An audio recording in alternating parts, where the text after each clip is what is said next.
Look at our traditional leaders and the slave trade.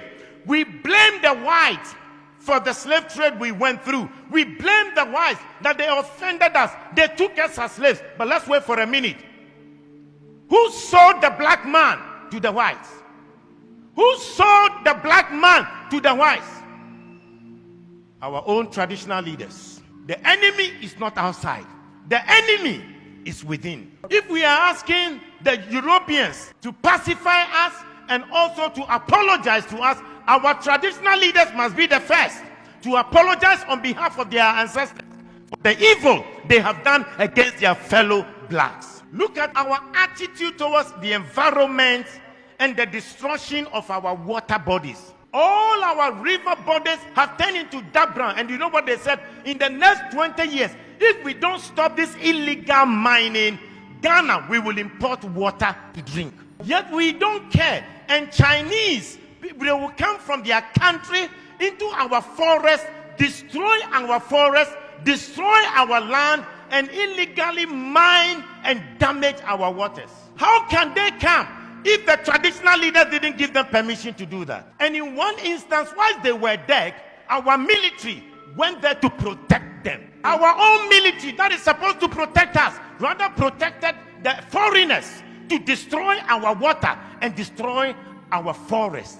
The enemy is not outside, the enemy is within. If you look at our own systems and structures in our country, we don't have a better system to improve the lives of people. Pastor, I was surprised when I read in China, they had a 10-year vision, and they said from 2011, their vision was that in 10 years from 2011, and 10 years from 2011 will be what year?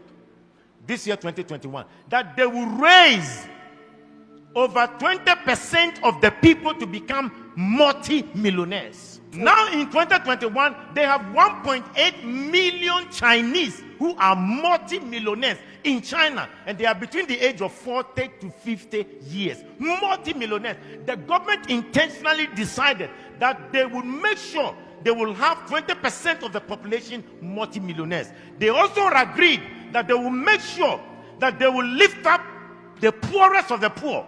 And they lifted 100 million people from begging to live a better life.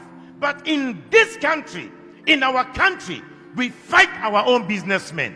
Our government will fight our business people. When they know that your business is thriving, and they know that perhaps you are not sympathetic towards the running party or the ruling party, they will fight you, collapse your company, and make you poor. When in China, they want to make the people rich. In Africa, we want to make our own people poor. The enemy is not outside. The enemy is within. Look at our African leaders. How much they stole, the money they stole away. We are told in Gambia, Jamal Yaha, he stole $11 million US from his own country, Gambia. Sani Abacha stole between $1 billion to $5 billion out of Nigeria. Hosni Mubarak stole $17 million US in 8 years. The enemy is not outside. The enemy to our own progress is within. Look at our presidents. The presidents who were fighting for our independence, what we did to them. In Togo, the man who fought for the independence of Togo, called Sylvanus Olympio. When Togo got independence, he decided that they would not use the French franc, the French CFA. They decided they will have their own Togo currency. And you know what? They used Iyadema to kill him and to get rid of him. When Olympians wanted to make Togo great, the enemy within, the Judas within, killed him. In Burkina Faso,